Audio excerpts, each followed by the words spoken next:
የብልት ቆሞ መቅረት ህመም አጋጥሞታልና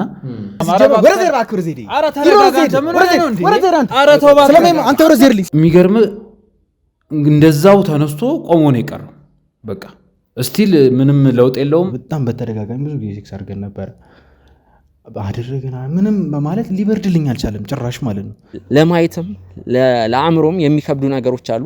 እነዛን ነገሮች በጥንቃቄ ለማስወገድ እየሞከርን ነው። በዚህ አጋጣሚ ተመልካቾች አንድ እንድታውቁልን የምንፈልገው ነገር አለ። እኛ ጋር በጣም ብዙ አይነት ኬዞች ነው የሚመጡት። እኛ ሰዎች ላይ መፍረድ የለብንም። አንድ ሰው እንግዲህ እንደዚህ አይነት ነገር ሲያጋጥመው በቤቱ ቤተሰቦች ብዙ ሰዎች እኮ አሉ በቤታቸው ገመናቸውን የያዙ ከራሳቸው ጋር ግለ ወሲብ የሚፈጽሙ እንግዲህ የ17 የ18 የ19 ዓመት ቲኔጅ የሚባሉ ወንድም ሴቶችም እንግዲህ አሉ። ምንድነው ይህንን ነገር እነሱ ደብቀው እነሱ ለኛ ለመናገር ይከብዳቸዋል። እነሱ ለኛ በሚነግሩን ጊዜ እኛ እነሱ እንዴት ከዚህ ነገር መውጣት እንዳለባቸው መንገር ሲገባል እኛ እነሱ ላይ ለመፍረድ ነው የምንቸኩለው። እባክና ወደዚህ ከፍቅረኛው ጋር ምናልኩ ምንም ይሆነ በቃ ጭራሽ ልንጣጣም አልቻልኩም። ያው እነሱ እንዳልኩ አሁን ችግሩ ከመፈጠሩ በፊትም አብረው ነበር የሚኖሩትና አንተ ምን አገባህ ሲጀመር? ቆይ ምን አገባህ አንተ? ምን አገባህ አንተ? ምን አገባህ አንተ? ቆይ ከሌላ ቆይ የሆነ በቃ አይደል ገና ሳያት ውስጤን ውርር ነው የሚያደርገኝ። እኔ እንግዲህ ምን እንደሆነ አላውቅም። ልጅቷ በጣም የሚከብድ ነገር አላት።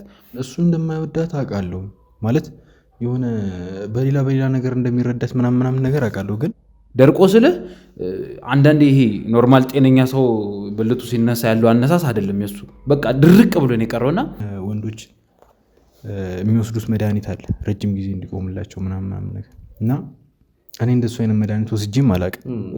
ከነገሩ መሸሽ ሳይሆን ሁላችንም እኮ በየጓዳችን የደበቅነው ነገር አለ ለማውራት የሚከብድ። ወንድሜ የመራቢያ አካሉ አለ አይደል ይሄ ግንኙነት የሚያደርግበት አካሉ ያው ስሙ መጥራት ስለከበደኝ ነውና እንደቆመ ደርቆ ነው የቀረው። አክሚኪ እባክህ ይኸውልህ እኔ እኮ ይኸውልህ ቆይ ይገባኛል፣ ግን ስራ እንደሚበዛብህ አውቃለሁ። እባክህ አንድ ወንድሜ ነው እባክህ።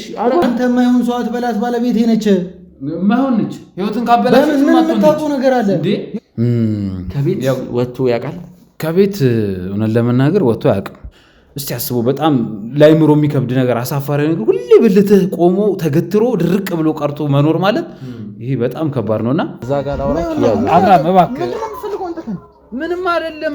መልካም ዜና ለቤት ፈላጊዎች በሙሉ ሰመር ሪል ስቴት በመሃል ከተማ እንግሊዝ ኤምባሲ አጠገብ በማስታወቂያ ዋጋ በካሬ በ78,000 ብር ቤቶችን ይዞሎት ቀርበዋል። ከዚህ በፊት በሴቶች አደባባይ በፉል ፊኒሽድ ገንብቶ ያስረከበው ድርጅታችን አሁን ደግሞ እንግሊዝ ኤምባሲ አጠገብ ከአስፓልት ፊት ለፊት ቢኖሩበት ውብ እይታ ያለው ቢያከራዩት ደግሞ በዶላር ዋጋ የሚያወጣ ቅንጡ አፓርትመንቶችን ለሽያጭ አቅርበንላችኋል። ባለ 2 መኝታ በ900,000 ብር፣ ባለ 3 መኝታ በ1.2 ሚሊዮን ብር እንዲሁም ባለ 4 መኝታ በ1.8 ሚሊዮን ብር ብቻ ከ50% የባንክ ብድር ጋር ማግኘት ይችላሉ።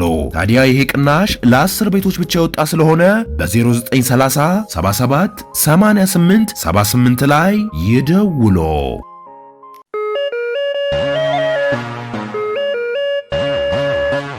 ሰላም ጤና ይስጥልን ውድ የጎጆ ቲዩብ ቻናል ተመልካቾቻችን እንደምንቆያችሁ ሚኪ ነኝ። ውድ ቤተሰቦች አሁን የምንገኘው የነ አያንቱ ግቢ ውስጥ ነው። ውድ ተመልካቾቻችን ይህ ግቢ አያንቱ የአምልኮ ስርዓት የምትፈጽምበት ግቢ ነው። ህብረተሰቡን ይሄን እናረጋላችኋለን፣ ይሄን አርጉ፣ ጥቁር ዶሮ ይዛችሁ ኑ፣ ጥቁር በግ ይዛችሁ ኑ፣ እንደዚህ አርጉ፣ እንደዚህ እናረጋላችኋለን እያሉ ከህብረተሰቡ በሚሊዮን የሚቆጠር ገንዘብ የሚያጭበረብሩበት ግቢ ነው። እንደዚህ ያልንበት ምክንያት ምንድነው? ጸሎት ወይም ደግሞ እነሱ እንደሚሉት አምልኮ የምንፈጽምበት ግቢ ነው። እንደዛ ነው እያሉ ያሉት ቤተሰቦች። እንደዚህ አይነት ነገር በአዲስ አበባ ውስጥ የለም ማለት አይቻልም። እርግጠኛ ነኝ እናንተም ይህንን ነገር እንደ ቀልድ ወይም ደግሞ እንደ ውሸት አትረዱትም። ያው ሁሉም ምንድነው እንደዚህ አይነት ነገር በጓዳው በራሱ በቤቱ ስለሚይዘው ነው። ውድ ተመልካቾቻችን አያንቱና ወላንሳን በቁጥጥር ስር አውለናቸዋል። ግቢውም እንዲጸዳ እያደረግን ነው። በዛ በኩል አውሬዎች የሚቀመጡበትን ክፍል በጥንቃቄ ለማጸዳት እየሞከርን ነው። ብዙ የሚሰቀጥጡ እንዴን ለማየትም ለአእምሮም የሚከብዱ ነገሮች አሉ። እነዛን ነገሮች በጥንቃቄ ለማስወገድ እየሞከርን ነው። አያንቱና ወላንሳን በቁጥጥር ስር ከዋልን በኋላ እንግዲህ አሁን ላይ ሰሞኑን እየሰራን ያለውን ስራ ለእናንተ ላሳውቃችሁ ውድ ተመልካቾቻችን። ከአያንቱና ከወላንሳ ጋር እንግዲህ ንክክ ያላቸው ወይም ደግሞ ሌሎች የአምልኮ ስርዓት እየፈጸሙ የህብረተሰቡን ገንዘብ የሚያጭበረብሩ አካላትን እንግዲህ ተከታትለን በቁጥጥር ስር ለመዋል ከፍተኛ የሆነ ስራ ከባልደረቦቻችን ጋር እየሰራ ነው። ውድ ተመልካቾቻችን እንደነገርኳችሁ ይህ ግቢም በጥንቃቄ እንዲጸዳ ለማድረግ እንግዲህ የቻልነውን እየሞከርን ነው። እንግዲህ ቤተሰቦች አንድ ወንድማችን ወይም ደግሞ የቻናላችን ተከታታይ ለኛ ባልደረቦች እንግዲህ በተደጋጋሚ ሲደውል ነበር። በተደጋጋሚ የተለያዩ መልእክቶችን ሲያስቀምጥ ነበር።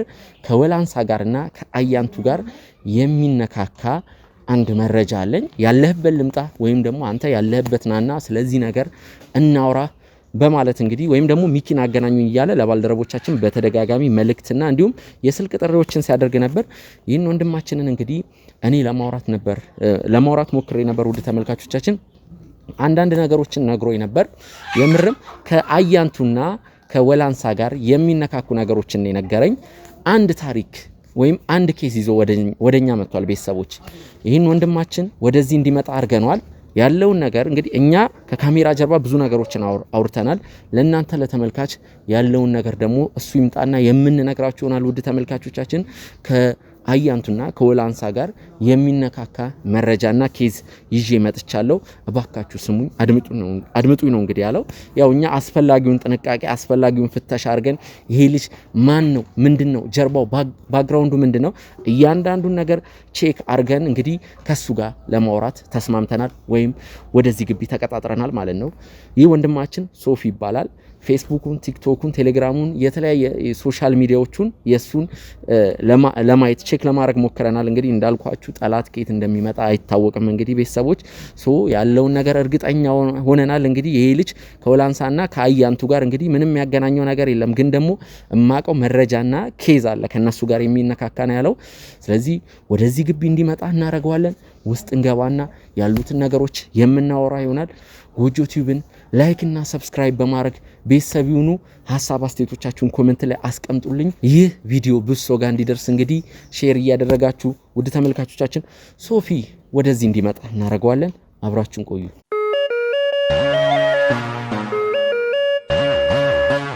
ውድ ተመልካቾቻችን ከወንድማችን ሶፊ ጋር እንግዲህ መተናል።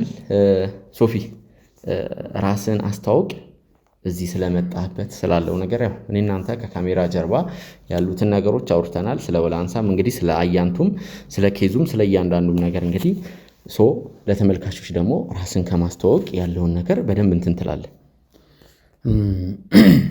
ያው እንግዲህ እንዳልከው ከካሜራ ጀርባ ለአንተ ብዙ ነገር ያለው ያው እኔ ሶፊ ይባላለሁ። አንድም እዚህ የመጣሁበት ምክንያቴ በጣም ማለት በጣም የሚያስጨንቅ ነገር ውስጥ ስለሆንኩ ነውና ያም ነገር ምንድነው የገዛ ስጋዬ ወይም ደግሞ የኔ የምለው ወንድሜ ሰሞኑን ወንድሜ ትንሽ ችግር ውስጥ ነው እና ያም ችግር ምንድነው እናንተ ብዙ ጊዜ ከምትሰሩት ማለቴ እያደናችሁ ከምታጋልጧቸው ባለፈው የሰራችሁት ቪዲዮ አለ አይደል የለቀቃችሁት እሱን አይቼ ነው እናንተ ጋር የመጣሁትና ከሱ ጋር ይያያዛል ብዬ ስላሰብኩ ነው እና የሆነም ጥርጣሬ አለኝ። በዚህ አጋጣሚ ጣልቃ ልግባብና ሶፊ ውድ ተመልካቾቻችን ሶፊ ኬዝና መረጃ ብቻ አይደለም ይዞ የመጣው ከአያንቱና ከወላንሳ ጋር የሚገናኝ ኬዝና መረጃ ይዞ ብቻ ሳይሆን የመጣው የኛም የጎጆ ቲዩብም ቻናል እንግዲህ ተመልካች ነው። የረጅም ጊዜ ተመልካች ባንለውም የቅርብ ጊዜ ተመልካች ነው። እንግዲህ በተለይ ደግሞ የካፕቴኑን ስራዎች በደንብ ተመልክቷል። እንግዲህ ብልቱ እንደቆመ ደርቆ የቀረው በዋናነት ያው ከዛ ጋርም እንግዲህ የሚገናኝ ኬዝም ይዤ ነው የመጣሁት ነው ያለው። አሁን ቀጥል ሶፊ። እሺ ያው ብዙ ጊዜ እንዳልኳችሁ የእናንተን ቻናል በጣም ነው የምመለከተው። ያው እንደው ቀደምከኝ እንጂ አሁንም ስለ ካፒቴኑ ጉዳይ ልነግርህ ነበረ። የኔም ወንድም ከሱ ጋር ተመሳሳይ አይነት ጉዳይ ነው የገጠመው። ግን አይ ቲንክ የኔ ወንድም ትንሽ ለየት ያለ ይመስለኛል። ወንድሜ የሆነች ከስሩም ማጠፋ አንድ ፍቅረኛ አለችው። እውነት ለመናገር እኔና እሷ ቅርበታችን ብዙም አይደለም። ይገርማል። በእሷ ምክንያት እኔና ወንድሜ ራሱ ግጭት ውስጥ ነው ያለ ነውና እናንተ ደግሞ ሳያችሁ በጣም ብዙ ችግሮችን ስፈቱ አሁን እንዳልኩ የካፒቴኑ የነ ወላንሳ የና አያንቱ ጋር የተያዙ ኬዞችን ስፈቱ ስለማይ በቃ ግድ ይህንን ነገር ለእነሱ እጅ አሳውቄ ቢያንስ መፍትሄ መፈለግ አለብኝ ብዬ ስላመንኩ ነው እንጂ እናንተ ጋር በመምጣቴ እኔ ጋር ሊደርስብኝ የሚችል ችግር ሊኖር ይችላል። ምናልባት እንዳልኩ ወንድሜና እኔ አሁን ጥሩ ላይ አይደለንም። ምክንያቱም እንደ ገመናም ከቆጠረው እኔ ግን በሽታ ነው ብዬ ነው የምቆጥረው። እንደ ገመናም ግን ከቆጠረው ገመኔን አደባባይ ላይ ወጣ ብሎ ሌላ ችግር ውስጥ ልንገባ እንችላለን። ከሱ በላይ ደግሞ ከፍቅረኛው ጋር እንዳልኩ ምንም የሆነ በቃ ጭራሽ ልንጣጣም አልቻልኩም። ያው እነሱ እንዳልኩ አሁን ችግሩ ከመፈጠሩ በፊትም አብረው ነበር የሚኖሩትና የሆነ በቃ አይደል ገና ሳያት ውስጤን ውርር ነው የሚያደርገኝ። እኔ እንግዲህ ምን እንደሆነ አላውቅም። ልጅቷ በጣም የሚከብድ ነገር አላት። ወንድሜ ደግሞ ምን እንዳስነካችው ባላውቅም በጣም ነው የሚወዳት። በጣም ዝልህ አሁን ለምሳሌ ኢቭን ወንድ ጋር እንኳን አድራቢያቅ በዛን ያህል ደረጃ ተሰምቶት ሊቆጣት አይችልምና በዚህ ልክ ምን ብታስነካው ነው ብዬ በጣም ብዙ ጊዜ አስቀምጬ ነግሬዋለሁ። ብዙ ማስረጃዎችን አሳይቼዋለሁ እሷ ለሱ እንደማትሆን። ግን ከዛ በኋላ ከሷ ጋር ሞር አሪፍ መሆን ከጀመሩ በኋላ ምናምን እሱ ደግሞ ሞር እኔን እየተወ ከሷ ጋር አብሮ መሆኑን አበዛው እና ብለው ብሰራው ምንም ሊመለስልኝ አልቻለም። አሁን ላይ ግን ትዳር ውስጥ አይደሉም ወይም እጮኛማቾች አይደሉም፣ ጀስት ፍቅረኛሞች ብቻ። አዎ ፍቅረኛሞች ብቻ፣ ኖርማል ፍቅረኛሞች ብቻ ያድራሉ አብረው። አዎ ያድራሉ። እንግዲህ እንደነገረኝ መቼም ማየት አይቻልም ይሄን ነገር፣ ግን ዞሮ ዞሮ አንድ ቤት ውስጥ ካደሩ ድረስ ለግንኙነትም ለምንም ይመስለኛል ለዛ ይገናኛሉ። ግን የመጀመሪያ ጊዜ ይሁን ወይ ሁለተኛ አካባቢ ቀኑን ማስታወስ ባልችልም ወንድሜና እሷ ያው አብረው ካደሩ በኋላ አሊያም ከዛ በፊት ወንድሜ የሆነ ማለት ትንሽ ካሜራ ፊት ለመናገር የሚከብድ ችግር ገጠመውና ምናልባት ቃሉን እዚህ መጠቀም ካለብኝ እንደው ችግር ከሌለው በዚህ አጋጣሚ ሶፊ መጨናነቅ የለብህም። የኛን ስራ እንግዲህ በእርግጠኝነት ታውቀዋለህ፣ ከኛ እኩል በእኛ ልክ ታውቀዋለህ። የሰው ፕራይቬሲ እንጠብቃለን፣ ሚስጥር እንጠብቃለን። ሲቀጥል ደግሞ ለጆሮ ለመስማት የሚሰቀጥጡ ብዙ ኬዞችን ለተመልካቾች አቅርበናል። አንዳንዴ ምንድነው ከነገሩ መሸሽ ሳይሆን ሁላችንም እኮ በየጓዳችን የደበቅነው ነገር አለ ለማውራት የሚከብደን። ግን እኔ አንድ እንዲከብደኝ ያደረገው ምን እንደሆነ ታውቃለህ? አንደኛ እንዳልከው እዚህ ብዙ ነገር እናንተ አውርታችሁ ሊሆን ይችላል ከዚህም የበለጠ እኔ አንድ ከሱም አንፃር፣ ሁለተኛ ደግሞ ይህን ነገር ስናገር እንዳልኩ እኔ ሪስክ ውስጥ እገባለሁ።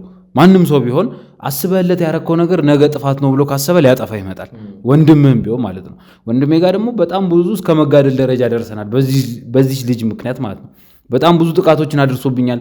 ስለሷ ሳነሳበት የማያረገው ነገር የለም የማያረገው እስቲል አሁን ራሱ ከሱ ጋር ጥሩ አይደለንም እና አንድም እንደው መለቀቁንም ትንሽ ፈራተባ እያልኩ ስለሆነ ነው። ምክንያቱም ነገ እኔ ላይ ችግር ቢደርስ ወይም ደግሞ ወንድሜ በዚህ ነገር ተበሳጭቶ ለምን ተናገርክ ብሎ እኔ ላይ ነገር ቢያደርስ ሽፋን አለኝ ወይ የሚለውን ነገር ለመጠየቅ ያህል ነው። ስለሱ ነገር ብትነግረኝ ደስ ይለኛል ቀድሜ ከመናገር በፊት። ችግሩ ማለት ወንድሜ ይመስለኛል እንግዲህ የሆነ አንድ ያጋጠመው ነገር አለ እንደተረዳው ከሆነ ማለት ቤተሰቦች ወደኛ ሲመጣ ከካሜራ ጀርባ ሁሉንም ነገር አውርተናል ስንላችሁ እንግዲህ አንዳንድ ያላወራናቸውም ነገሮች አሉ። አሁን ወንድሜ ላይ ደረሰ ስለሚለው ነገር ያልነካናቸው ሀሳቦች አሉ። እነዚህን ካሜራ ፊት ነው ማውራት የምፈልገው ነው እያለ ያለው።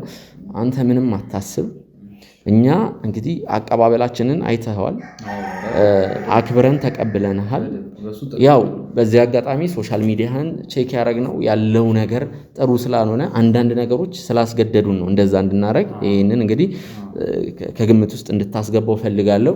ነገር ግን አንተ ምንም እንድትጨነቅ አንፈልግም። እኛ ችግር የለውም ያለውን ነገር አሁን እናውራውና ወደ መፍትሄው ብንሄድ ምን ይመስላል? እውነት ለመናገር እኔ እንዳልኩ ትንሽ ለህይወቴ ስለሰጋው ነው እንጂ ይሄ ነገር የመጣ ይምጣ ብዬ ነው የገባውበትም። ገብቷል አይደል? አሁን እንዳልከኝ ደግሞ ከካሜራ ጀርባም እንደነገራችሁኝ አሁንም ባልከው መሰረት ያው ያን ያህል የሚያሰጋ ነገር ነገ ይመጣል ብዬ አላስብም። እንግዲህ ከፈጣሪ ጋር በወንድሜ ላይ የደረሰው ችግር እንዳልኩ ከፍቅረኛው ጋር የሆነ ግንኙነት ማድረግ ከጀመሩ አካባቢ ጊዜ ላይ ይመስለኛል። ከዛ ጊዜ በኋላ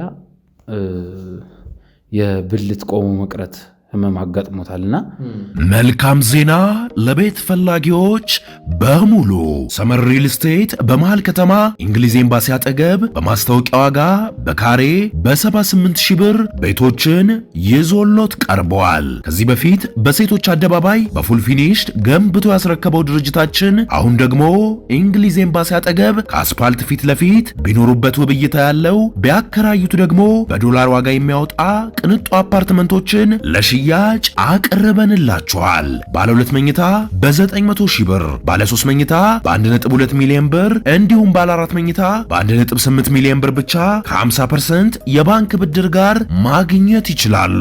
ታዲያ ይሄ ቅናሽ ለ10 ቤቶች ብቻ የወጣ ስለሆነ በ0930 77 88 78 ላይ ይደውሉ። እኔ ሆነን ለመናገር ይሄን ነገር እዚህ ባልናገረው ደስ ይለኝ ነበር፣ ግን ወንድሜ ነው። ምክንያቱም ነገ ይሄ ልጅ ዛሬ በዚህ የጀመረ ነገ ደግሞ ወደ ሌላ ነገር ማለት የብልት ደርቆ መቆም። አዎ ይኸውልህ፣ ለዛ ነው ትንሽ ቃሉ ከበደኝ አልኩ ቅድም። ያው ነገረኝ ካልከኝ እነግርሃለሁ በስነ ስርዓትና የብልት ቆሞ መቅረት ማለት ያው ማንኛውም የወንድ ፍጥረት ከፍቅረኛው ጋር ያም ደግሞ ከሚስቱ ጋር ግንኙነት ሊያደርግ ሲል ብልቱ ይነሳል። የሚገርም እንደዛው ተነስቶ ቆሞ ነው የቀረው። በቃ ስቲል ምንም ለውጥ የለውም። ሕክምናም እንዲሄድ መክሬው ነበር፣ ግን ምን እንደሆነ ቃል ግባብና በዚህ አጋጣሚ ተመልካቾች አንድ እንድታውቁልን የምንፈልገው ነገር አለ። እኛ ጋር በጣም ብዙ አይነት ኬዞች ነው የሚመጡት። እኛ ሰዎች ላይ መፍረድ የለብንም። አንድ ሰው እንግዲህ እንደዚህ አይነት ነገር ሲያጋጥመው በቤቱ ቤተሰቦች ብዙ ሰዎች እኮ አሉ በቤታቸው ገመናቸውን የያዙ ከራሳቸው ጋር ግለ ወሲብ የሚፈጽሙ እንግዲህ የ17 የ18 የ19 ዓመት ቲኔጅ የሚባሉ ወንድም ሴቶችም እንግዲህ አሉ። ምንድነው ይህንን ነገር እነሱ ደብቀው እነሱ ለኛ ለመናገር ይከብዳቸዋል። እነሱ ለኛ በሚነግሩን ጊዜ እኛ እነሱ እንዴት ከዚህ ነገር መውጣት እንዳለባቸው መንገር ሲገባል እኛ እነሱ ላይ ለመፍረድ ነው የምንቸኩለው። እንደዚህ አይነት ነገር ያለ ይቺ አታፍርም እንዴት እንደዚህ ትላለች? ይህንን ነገር ነው እንትን የምንለው። ግን ቤተሰቦች በዚህ መንገድ እንድትረዱት አልፈልግም። ሁላችንም በየጓዳችን የደበቅነው ገመና አለ። እንግዲህ የሚሰቀጥጥ ገመና አለ። እኛ ደግሞ ኬስ ስንሰራ ግዴታ የውርስ ኬስ የወንጀል ኬዝ ብቻ አይደለም። አንዳንድ ኬዞች አሉ። አብዛኛው ትዳር ለምሳሌ የሚፈታው ቤተሰቦች አልጋ ላይ ባለመጣጣም ነው። ይህንን ነገር ኢቭን ባልና ሚስቶች ራሱ አይነጋገሩበትም። ለምን? ይተፋፈራሉ። ስለዚህ ወንድሜ አሁን እንደነገረኝ ከሆነ ከባድ ኬዝ ነው ይዞ የመጣው። ወንድ ልጅ ነው። እንግዲህ የወንድሙን ነገር እንዴት ላውራ? ወንድሙም እንግዲህ ይህንን ነገር ደብቆት ነው። ማንም ቢሆን ይህንን ነገር በአደባባይ እንትን አይለም። በአደባባይ ቢናገር ኖሮ እሱ አይመጣም። ወንድሙ ራሱ ለዚህ ነገር መፍትሄ ያበጅለን ነበር። በጣም ይቅርታ ሶፊ ጣልቃ ስለገባውብህ። ይህን ነገር በዚህ አጋጣሚ ለተመልካቾች መናገር ስለፈለግኩ ነው። እውነት ለመናገር ሚኪ ያው አንተንም ከጀርባ ያሉትንም ሰዎች በዚህ አጋጣሚ በጣም ማመስገን እፈልጋለሁ። በጣም ምክንያቱም አንደኛ ነፃ ሆኜ እንዳወራ ነው አሁን የሚያወራው ነገር የጋበዘኝ። ምክንያቱም እንዳልከው ብዙ ሰው በጣም ብዙ ገመን አለው፣ በጣም ብዙ የማይወራ የየራሳችን ችግር አለብንና እንዳልከው ወንድሜም ይሄን ነገር መናገሩን ፈርቶ ሊሆን ይችላል የቀረውና እንደው ይሄን እድል ስለሰጠኝም በጣም ነው ማመሰግነ። እኔ እንደውም እድሉን አገኛለሁ ብዬም አላሰብኩም። እንግዲህ ፕሮግራማችሁ እንዳልከው በጣም ተከታታይ ነኝና ብዙ ስራ ይበዛባችኋል ብዬ ስላሰብኩ እድሉን ማገኝም አልመሰለኝና ስለዚህ በጣም አመሰግናለሁ። እና ያው ካቆምኩበት ልቀጥልልህ። ወንድሜ የመራቢያ አካሉ አለ አይደል፣ ይሄ ግንኙነት የሚያደርግበት አካሉ ያው ስሙ መጥራት ስለከበደኝ ነውና እንደቆመ ደርቆ ነው የቀረው። ደርቆ ስልህ አንዳንዴ ይሄ ኖርማል ጤነኛ ሰው ብልቱ ሲነሳ ያለው አነሳስ አይደለም የሱ፣ በቃ ድርቅ ብሎ ነው የቀረውና እሱ ግን ይሄ ነገር ለምን እሱ ሊረብሸው እንዳልቻለ ግራ ገብቶኛል። ምክንያቱም እስቲ አስቡ፣ ፍቅረኛ አለው፣ ስራ መሄድ አለ፣ ቤተሰብ ጋር መሄድ አለ፣ ሰው ሲያገኝ እንዲህ ምን ሆኖ ነው ይሄ ልጅ ምናምን መባል አለ። ከሱ ጀርባ ደግሞ እኔም አብሬ መወቀስ አለ። ቢያንስ አይመክረውም፣ ስንት ነገር አለና ልጁ ሙሉ ለሙሉ ደንዝዟል ማለት ይቻላል። ይሄ ነገር ደግሞ የተፈጠረው ስሟን መጥራት አልፈልግም፣ ግን ከፍቅረኛው ጋር መሆን ከጀመረ ጊዜ በኋላ ነው። እኔ ደግሞ በጣም እርግጠኛ ነኝ ፍቅረኛው ምን ያክል ጊዜው ነው ይሄ ነገር ከተፈጠረ? አሁን እያልከን ያለው ብልቱ ግፋቢል 3 ሳምንት። ማንም አያውቅም ይሄንን ነገር። ማማን ያውቃል ይሄን ነገር? ያው እሷ ታውቃለች ብዬ አስባለሁ። ምክንያቱም ይሄ ነገር እንዲሆንም ምክንያት ነች ብዬ ማስባት እሷ ነች በእርግጠኝነት። ምክንያቱም ከዚህ በፊት የሆነ ትንሽ የሚደብሩ ነገሮችም ያዩባት ልጅ ስለሆነች፣ ሲቀጥል ደግሞ እኔ አውቃለሁ አልፎ አልፎ ሰፈር ውስጥ ያው ታውቃለህ ወሬ የሚደበቅ ነገር አይደለም። እንዳልኩ ልጁ አይምሮ ደንዝዟል። ቀጥ ብሎ መቅረቱን እንኳን ብትነግረውም ለሱ አይሰማውም። ምን እንደሆነ አይገባኝም። ከቤት ወጥቶ ያውቃል? ከቤት እውነት ለመናገር ወጥቶ አያውቅም። ምክንያቱም ይህን ጥያቄ ጠየቅኩ። ምንድን ነው እኛም እንደዚህ አይነት ኬዝ አጋጥሞናል፣ ሰርተናል፣ ዩቲዩብ ላይም ለቀነዋል፣ ተመልካቾችም አይተውታል። ምናልባት ያላያችሁ ካላችሁ የካፕቴኑ ብልት እንደቆመ ደርቆ የቀረው ቪዲዮ እሱ ነው እና እንደዚህ ያልኩ ምንድነው ይሄንን እናውቀዋለን። የወንድ ልጅ ለግንኙነት ጊዜ በሚዘጋጅበት ሰዓት ያው የመነቃቃት ነገር አለው። እንደዚህ ሆኖ ደግሞ ወንድ ልጅ አይወጣም።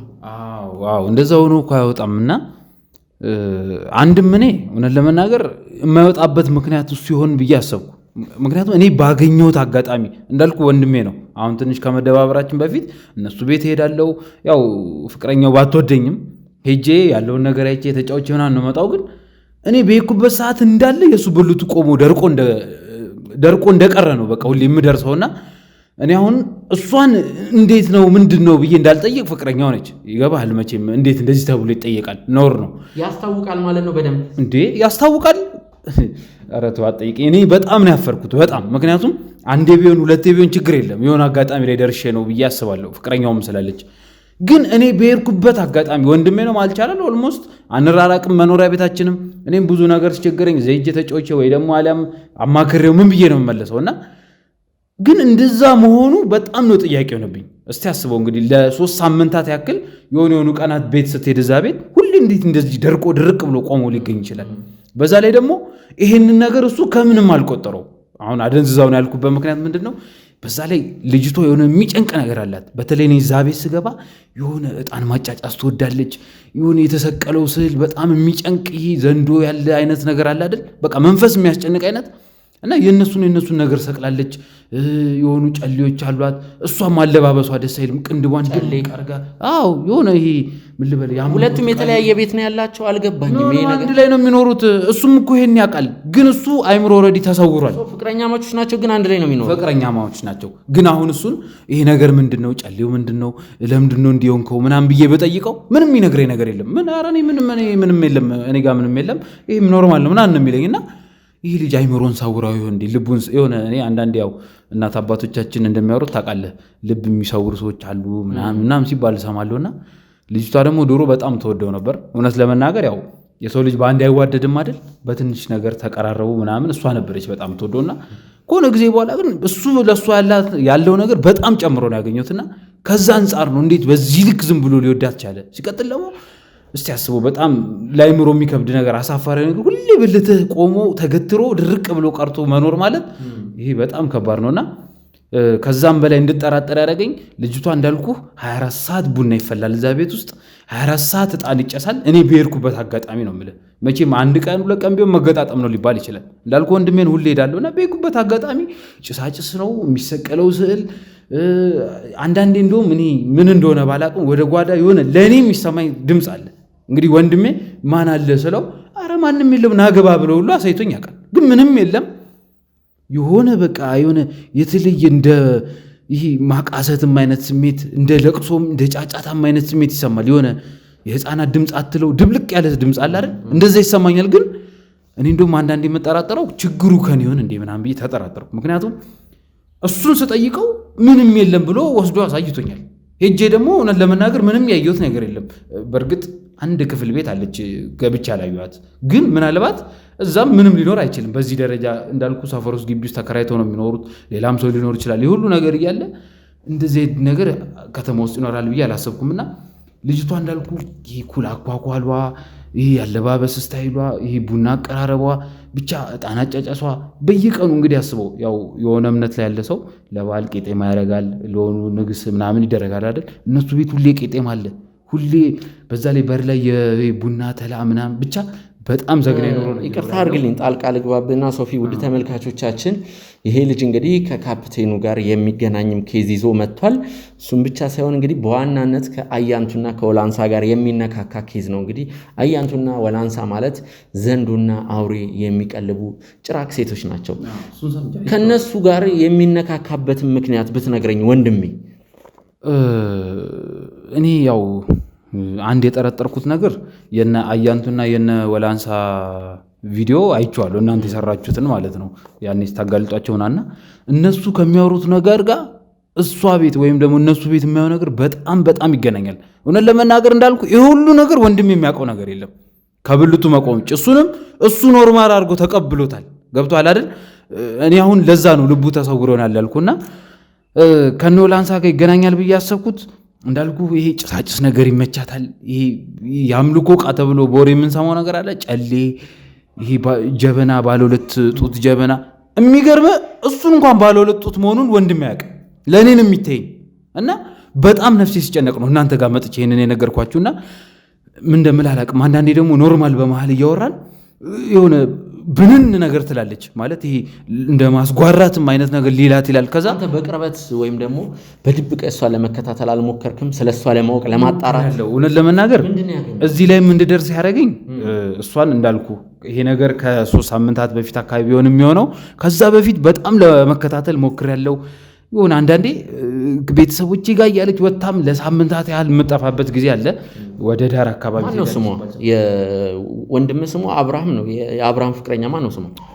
የእሷ ስም ፌቨን ነው ስሟ። እንግዲህ እውነት ለመናገር ይቅርታ አድርግልኝና እኔ ለእሱ ፌቨን ብላ ተዋወቀችው እንጂ የሆነ ወጣ ያለ ስም ያላት ነው መስለኝ እንጂ ፌቨን የምትባል እንደዚህ አይነት ዘግናኝ ድርጊት ውስጥ የምትገኝ አይነት ሴት ትኖራለች ብዬ አላስብም። ምክንያቱም ፌቨን ብዙ ጊዜ ከተማ ውስጥ ያለ ስም ነው ምናምንና ወደ ዳር ያሉ ሰዎች ደግሞ ብዙ ጊዜ እንደዚህ ያለ አይደል ክፍለ ሀገሩ ክልል ላይ ጠንቋይ ምናምን የሚባል ነገር አለና አሁን ግን አዲስ አበባ ውስጥም እንደዚህ ነገሮች እንዳሉ አይቻለሁ። አብዛኛው ደግሞ ያየሁት ያው በእናንተ ቪዲዮ ነውና እና ሚኪ አንድ የመጣሁበት ዋናው ጉዳይ እንደው አደራ ልልህም የፈለኩት ወንድሜ እንዳልኩ አንድ ወንድሜ ነው። እናት አባቶቻችን አሁን በህይወት የሉም። ምክንያቱም እሱ ታላቂ ነውና እሱ ነው ያለኝ። እሱን ካጣው እኔ ብቸኛው ነኝ ነው የምቀረውና እንደው ሚኪ እባክህ እንደው እኔ እግር ስር ወድቄ ለምናለሁ እባክህ ሚኪ እባክህ እንደው ይኸውልህ እባክህ እኔ እኮ ይኸውልህ ቆይ ይገባኛል፣ ግን ስራ እንደሚበዛብህ አውቃለሁ። እባክህ አንድ ወንድሜ ነው እባክህ ኧረ ችግር የለውም ሶፊ እባክህ ከዚህ ነገር ገና ችግር የለውም እኔ ትንቃጣው እኮ እሺ በለኛ መጀመሪያ ችግር የለውም እንዴ እሺ በለኛ ችግር የለውም እኔ እምቢ ብያለሁ እንዴ እሺ እምቢ እኮ አላልኩም እዚህ ኬዝ ላይ እባክህን አረፍ በል እኔ ይጨንቀኛል እኔ በጣም ስለተጨነቅኩ ይቅርታ በእውነት ይቅርታ አረፍ በል እባክህ ሚኪ ይኸውልህ እኔ አንድ ወንድሜ ነው። እንደው ምናልባት እናንተ ስራ ይበዛባችኋል አውቃለሁ፣ ግን ቢያንስ ከዚህ ነገር ወንድሜን እንድታወጣው ፈልጋለሁ። ምክንያቱም እሱን ካጣሁ እኔ ብቻዬን ነው የምቀረው።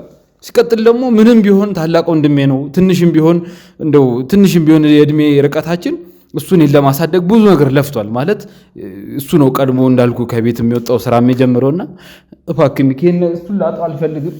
እባክህ አንተ ይኸውልህ አታልቅስ። እሺ ቆይ ሶፊ እንዴ ሶፊ እስቲ አስበው። ቆይ ዛሬ እንደዚህ ብልቱ ደርቆ ቀርቶ ምንም ያልመሰለው ሰውዬ ነገ እኮ ሰውዬ ጠንቋይ ቤት ወስዳ ብትገብረው አሊያም ደግሞ ሂዳዛ ጾታውን ብታስቀይረው ብቻ የሆነ ነገር ብታስደርገው እኮ ምንም መሄጃ የለኝም እኮ። እሺ ይሄ ልጅ የሆነ ነገር ቢሆን እኔ ነኝ እኮ ኃላፊነቱ አይደል እንዴ? እባክህ ተረዳኝ ሚኪ እባክህ። ምንም አታስብ። ያው እኛ ጎን ለጎን የወላንሳና የአያንቱን ኬዝ እየሰራን ነው። ስለዚህ ከዚህ ኬዝ ጋር ይቅርታ አድርግልኝና እንደው እዚህ ነገር ውስጥ እጅን ካስገባህበት አይቀር እንደው በሻለ አቅም ያው ልጁ እንዳልኩ ልቡ ተሰውሯል። እኔንም የግድያ ሙከራ ለማድረግ ሞክሮብኛል። እንዴት ሚስቴን እንደዚህ አይነት እይታ ታያታለህ? እንዴት እኔን 10 ይኸውልህ ብልህ ትቆመ ትለኛለህ? ኖርማል ነው? እንዴት እኛ ቤት ድምፅ ብቻ እንዴት የኛን ቤት እንደ ጠንቋይ ቤት ነው እንደምታየው ብሎ እኔን እስከ መገዳደል ደረጃ ደርሷል። ማለት ካገኘኝ እንትን ስለሚል እንደው ለሱም አደራ ለኔም ለነፍሴ ስለምሰጋ እንደው አደራ ከሌላ እንድትሆን ይፈልጋል። እሺ ችግር የለውም። ግን ያው አንተም ማድረግ ያለብህ ነገር አለ። እኛ ተመልካቾች አንድ ኬዝ ወደ እኛ ጋር ሲመጣ እንግዲህ ቶሎ የመጀመር ልምድ አለን። ነገ ወይም ደግሞ ለበኋላ ያንን ነገር እንደ ቤት ስራ ማስቀመጥ አንፈልግም። የኛም ባልደረቦች አሉ፣ የጎጆ ቲቪ የቲም አባላቶች ተከፋፍለን ብዙ ስራዎችን እየሰራን ስለሆነ ጎን ለጎን ማስኬድ እንችላለን። ግን አንተ ደግሞ እንግዲህ ይህንን ኢንተርቪው ሰው ብልቱ ቆሞ ደርቆ እንዴት ይከራከራሉ እንዴ? እሺ ከሱቶ እንዴት ድምፅ አይሰማውም? እንዴት የሚስትየው አለባበስ እንዴት ልብ ብሎ አይም? እንዴት ሁሌ ጣን እዛ ቤት ውስጥ እንደዛ ሲጨስ? ችግር የለውም። ምን እናድርግ መሰለ፣ አሁን ወደ እነሱ ቤት ባኔት ጥሩ ነው። ችግር የለውም። ወደ እነሱ ቤት ባኔት ጥሩ ነው። እንዳልከው ፌቨን የምትባሏም ሴት ስላለች እንግዲህ እሱም ድርቅ ብሏል፣ አይሰማንም። እንደዛ ነው እያልከኝ ያለው። እንግዲህ ግትር ነው እያልከኝ ያለው። ሶ ምን እናደርግ? እኔ አንድ ነገር ነው የምፈልገው። ችግር የለውም። አንድ ነገር ነው እንደምንም አሳምነ ወደዚህ ብቻ ይዘውና ካሜራ አለ አትበለው። እዚህ ግቢ ከመጣ በኋላ ለኛ ተው። አይ አይደለም ይኸውልህ አይደለም፣ ችግር የለውም። እኔ ምንም አያደርስብም፣ አታስብ። ይኸውልህ ካልደፈረሰ እኮ አይጠራም አይደል ወንድሜ ሶፊ።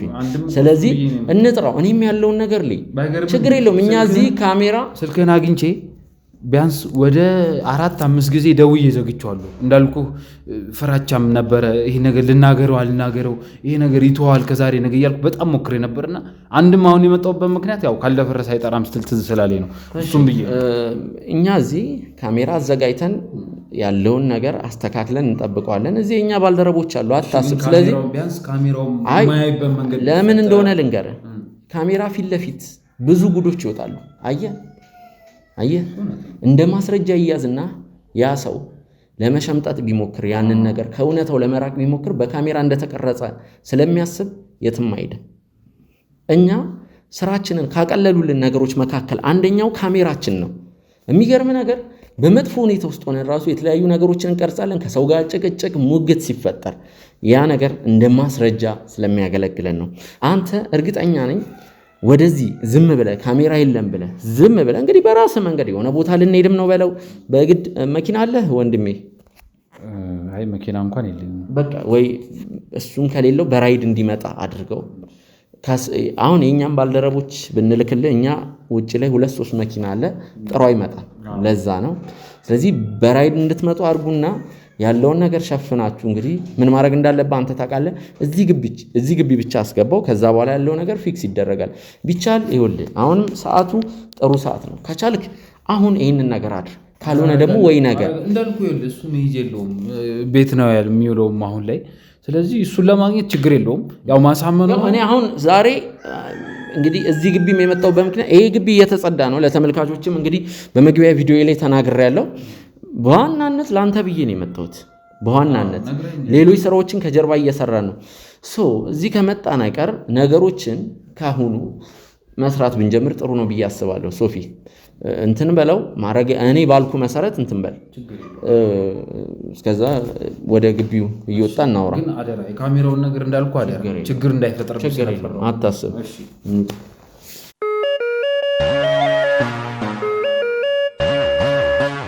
ውድ ተመልካቾቻችን ከ2 ሰዓት በኋላ በድጋሚ ተመልሰን መተናል። እንግዲህ ወንድማችን ሶፊ እንግዲህ ወንድሙን አብርሃምን ሊያመጣ ሄዶ ነበር። ያው አስቸግሮን ነበር ለማሳመን ያለው ነገር እሱ ይነግረናል። አሁን በር ላይ መጥቷል ነው በር ላይ ከራይዱ ጋር በር ላይ ነው እያለ ያለን። ውድ ተመልካቾቻችን ሚኪ ሆነን ለመናገር አሁንም በጣም ውስጤን ፍርሃት እያለኝ ነው። ምክንያቱም እንዳልኩ ወንድሜ ከኔ ጋር ያለው ነገር ጥሩ አይደለምና በግድ የማይሆን ነገር ዋሽቼ ነው ያመጣሁት። እንደው ይሄ ነገር መፍትሄ ካገኘ ብዬ ነው እዚህ ሪስክ ውስጥ የገባሁትና እንደው አደራ ልልህ ነው በዚህ አጋጣሚ። እና ሲቀጥል ደግሞ ያው ውጭ በራይድ ይዞ መጥቼ ከውጭ ነው ያለው። ይልቅ አሁን ባለ ራይዱም ሌላ ነገር እንዳይመስለው እንደው ብናስገባውና ያለውን ነገር እንግዲህ እንዳለው ግን አደራ አዲስ ነገር እንደው የተለየ ነገር እንዳይፈጠር። ችግር የለውም እኛ እዚሁ ካሜራችንንም አዘጋጅተናል። አንዴ ብቻ ወደ ግቢ ይግባ፣ ሌላው ነገር ችግር የለውም። እሺ አደራ ግን አደራ። እሺ ችግር የለውም። በቃ ይዘውና እሺ እንውጣለን። እኔ እዚሁ ልጠብቃቸው። እሺ በቃ ማጣ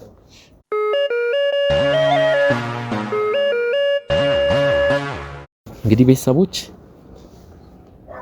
እየገቡ ነው።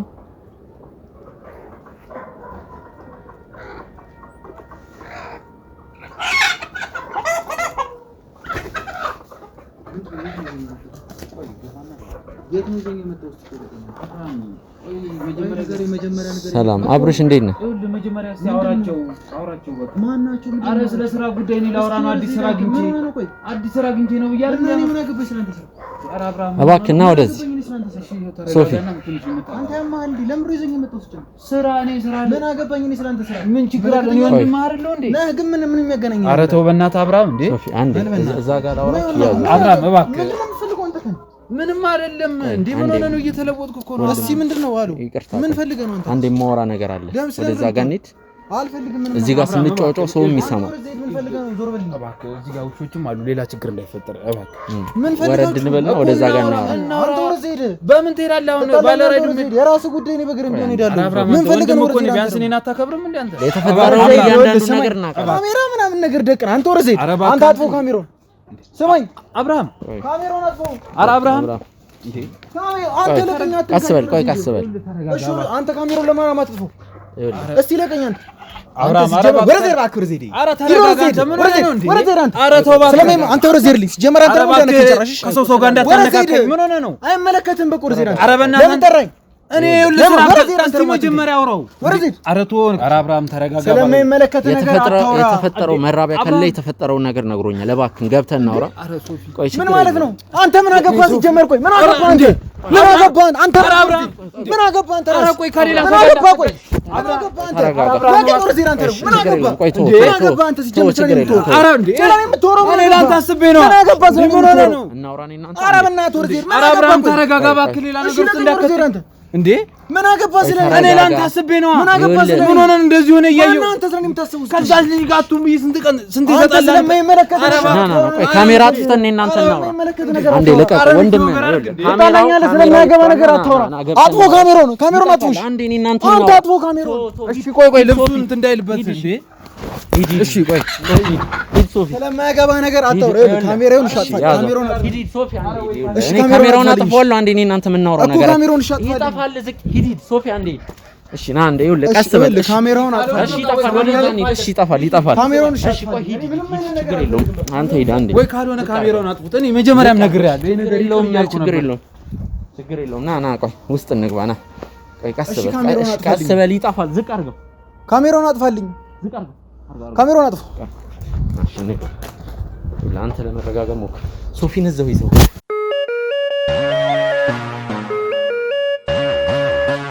ወደ ተመልካቾቻችን ከጥቂት ደቂቃዎች በኋላ ተመልሰን መተናል ከካሜራ ጀርባ ካሜራ አስጠፍተን እንግዲህ ከአብርሃም ጋር ስላሉ ነገሮች ስናወራ ነበር ያለፉትን 20 እና 30 ደቂቃዎች እሱን ስናሳምነው ነበር ማለት ከሶፊ ጋር ያደረኩትንም ቃለ መልልስ እንግዲህ በጨረፍታ ለሱ ለማሳየት ሞክሬያለሁ እኛ ይሄ ምንድነው ለመጥፎ ዓላማ ወይም ደግሞ ሰው ለመጉዳት እንዳልመጣን ካሜራም እንግዲህ በእርግጥ እሱም አይፈረድበትም ቤተሰቦች ምንም በማያውቀው ነገር እንግዲህ የማያውቀው ቦታ ወንድሙ ይዞት መጥቶ በካሜራ እየተቀረጸ እኛ ደግሞ ፌስ ማስክ እና ኮፍያ አድርገን እንደ ጋዜጠኛ እሱን አንዳንድ ነገሮች ልንጠይቅ እንፈልጋለን ብለን እዛ ጋር ስናናግረው ያው እሱ ነገሩን በሌላ መንገድ ነው የሚረዳው አይፈረድበትም ያሉትን ነገሮች አውርተናል እሱንም ለማረጋጋት ሞክረናል አሁን በጥሩ ሁኔታ ላይ ነው ያለው ማለት ኢንተርቪውን መቀጠል እንችላለን ማለት ነው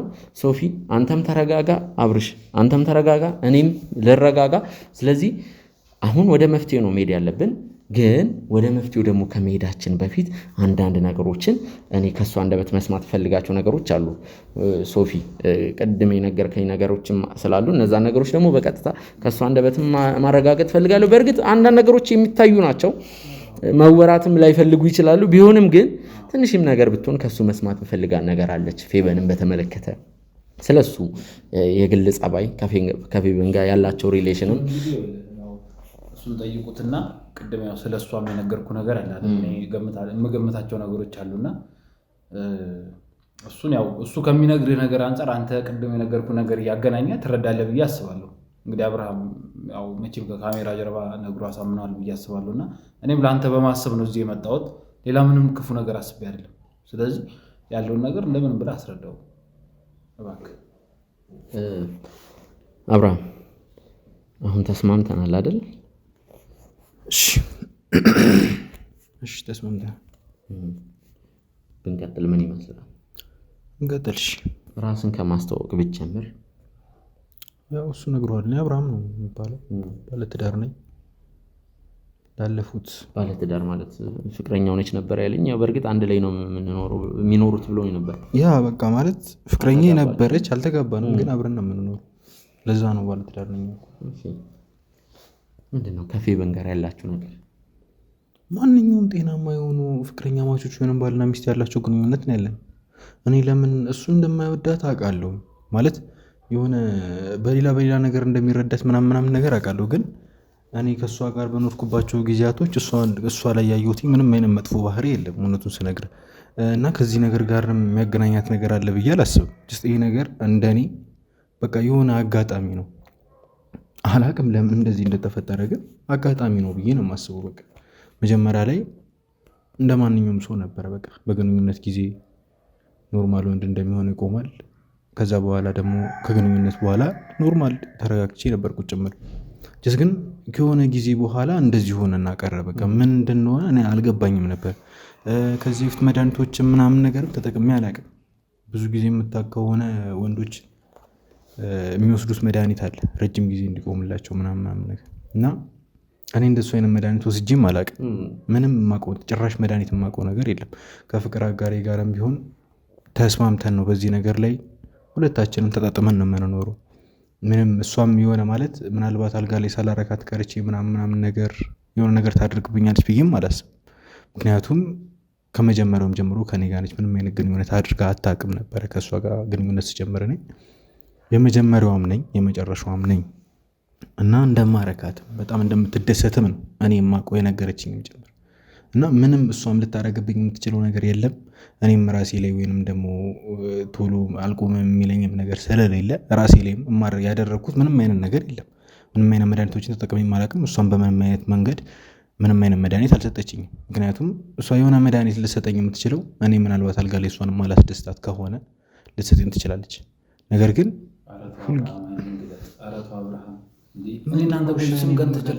ስንት ቀን እንዴ እኔ ቆይ ስለሱ አልጋ ላይ ስላለን ግንኙነት የምታውቀው እኔ እሱን አላውቅም። ግን ቢሆንም እንዴት እንደዚህ ነገር የሰው ልጅ ላይ ሆኖ የማያውቅ ነገር አንተ ላይ ሲሆን ይሄ እንኳን ጥያቄ አይፈጥርብህ? በቃ አጋጣሚ እኮ ነው። እሷ ለምን እንደዚህ ታደርገኛለች? እሷ እንደማላምናት ነግሬሃለሁ አይደል?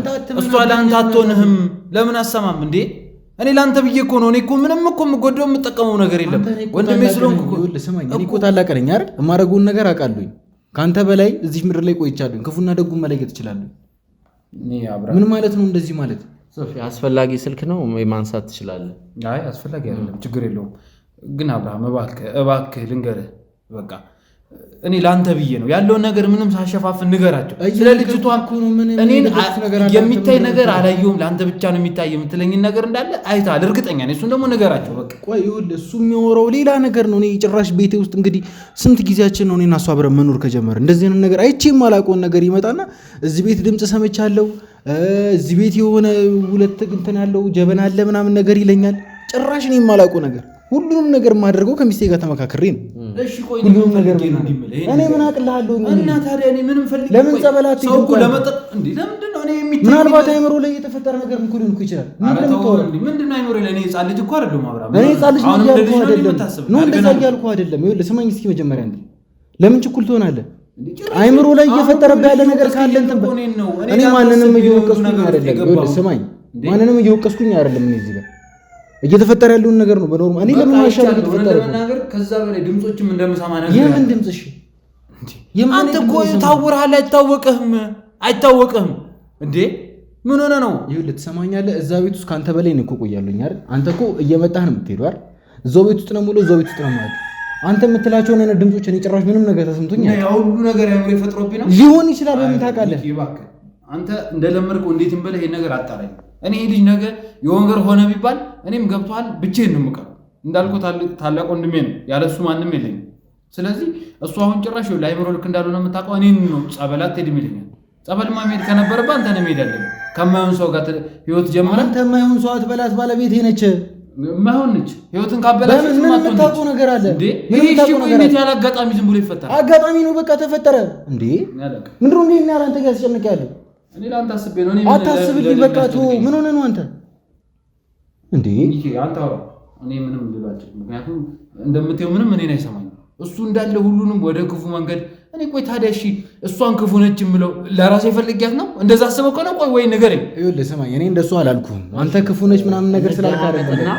እንደማመጥ እኔ እኮ ነኝ የማውቃት ቤቴና አንዴ እኔን አድምጡኝና አብርሽ ግን ያለውን ነገር ንገር። አሁን ቢሆን ይሄ ልጅ ይሄን አጋጣሚ አናገኝም። ይሄ አንተ ችግር የፈታልሽ ነው። እባክህ ትሪትመንት ለማግኘት ብዙ ነገር የፈቱልሽ ነው። ሳትደብቅ ንገር። ትሪትመንት ሕክምና ለማግኘት አልሞከርክም ነው ወይስ ምንድን ነው? ኖ እኔ ምንም ያደረኩት ነገር የለም። እሺ ሶፊ ችግር የለውም አብርሽ ችግር የለውም። እኛ እናውራ። ሶፊም ስልክ ላይ አወራ ወጥቷል። እኔ እናንተ ያለውን ነገር ማውራት እንችላለን። እኔ አላቅም። ይኸውልህ እሱ ለምን በዚህ ልክ እንደጠላት ምናምን ነገር ምንም የማውቀው ነገር የለም። ነገር ግን እኔ እሱ የሚላቸውን አይነት ነገሮች እኛ ቤት ውስጥ ምንም ነገር የተፈጠረ ነገር የለም። ድምፅ ሰማለሁ ይላል። እኔ እንግዲህ እዛው ቤት ውስጥ እየዋልኩኝ እያደርኩኝ ምንም አይነት ድምፅ ሰምቼ አላውቅም። እኔ ከየት እያመጣ ነገሮች እንደዚህ እያገጣጠመ እንደሚወራ ምንም ማውቀው ነገር የለም። እኔ ለራሴም አሁን ግራን የገባኝ ምን እያሆነ እንደሆነ ይሄ ልጅ። እኛ እንደነዚህ አይነት ኬዞችን ሰርተናል ከዚህ በፊት። ምናልባት የተወሰኑ ደቂቃዎችን ከወራን በኋላ ካሜራ አጥፍተን የሰራነውን ኬዝ አሳያለሁ። ማለት በዚህ እንግዲህ ብልት አንተ ላይ ባጋጠመ ይቅርታ ቃሉን እንትን ስል አንተ ላይ ሶፊ እባክን አንዴ እኔና እሱ እናውራ እባክን፣ እዛው አንዴ ላውራው እባክን፣ ችግር የለም እኔ አንድ አውራዋለሁ። ቅድም ከካሜራ ጀርባ ያው ማለት ብዙ ዛቻ ምናምን እንትን ሲል ነበር። ችግር የለውም እኔ አውራዋለሁ፣ እባክን እኔ አውራዋለሁ።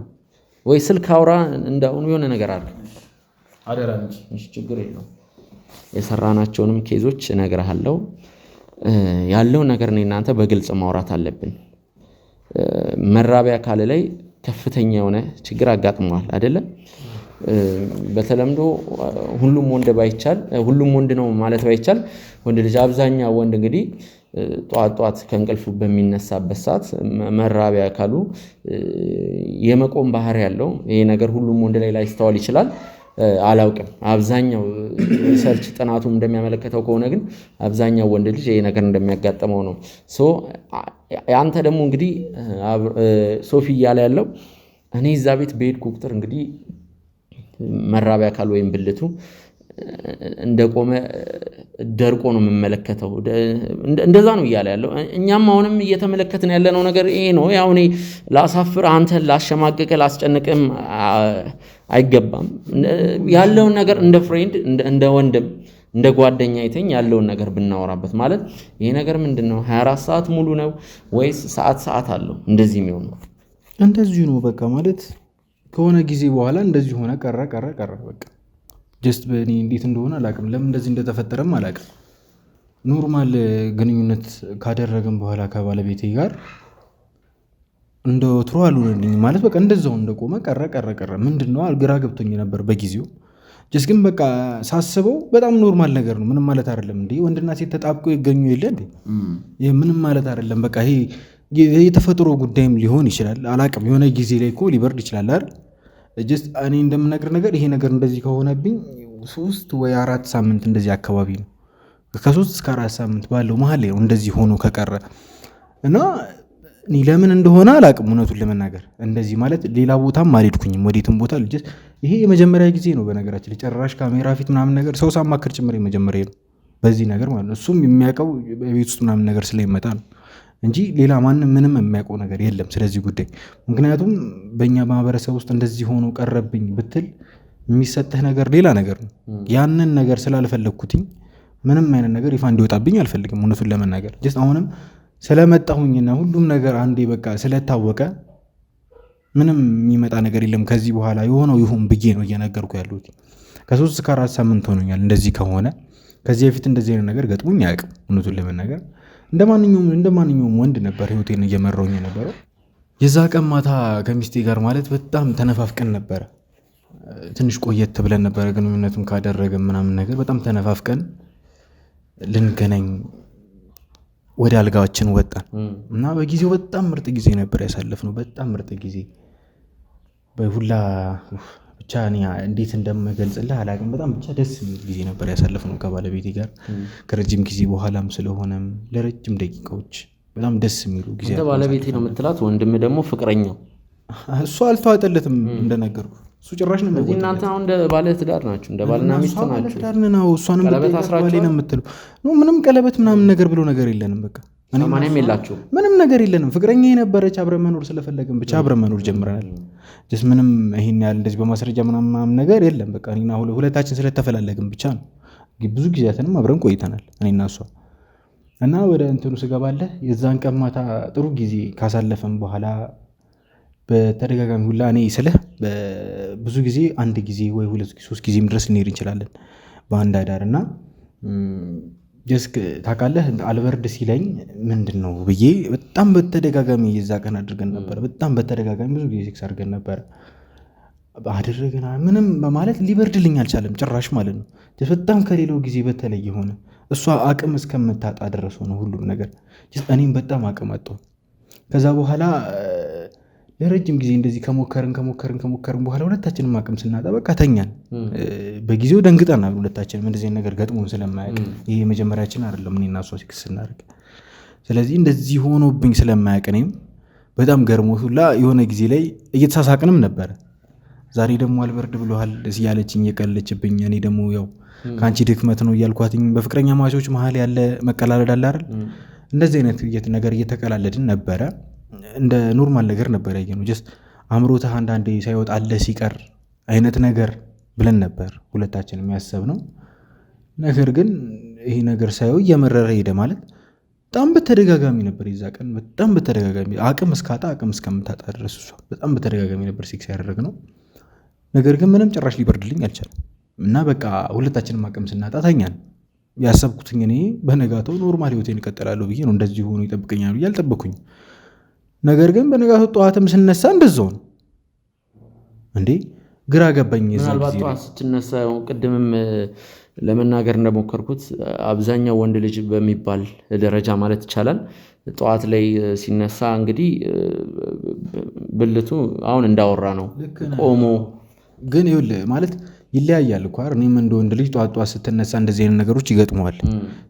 ጀስት አለ ማለት ሌቭል አለው አይደል? እንደዚህ አይደለም የሚሆነው፣ እንደዚህ አይደለም፣ ይለያያል ስሜቱ ራሱ ማለት ነው። ጀስት አሁን ላይ ታውቃለህ በየሰከንዱ ነው የሚያሰኘኝ፣ በየሰከንዱ ሴክስ ማድረግ ያሰኘኛል። እንደዚሁ ነው በቃ ሁሉ። ስለዚህ አሁን አለው ስሜት ማለት ነው። አለው እውነቱን ስነግርህ በጣም ስሜቱ አለው።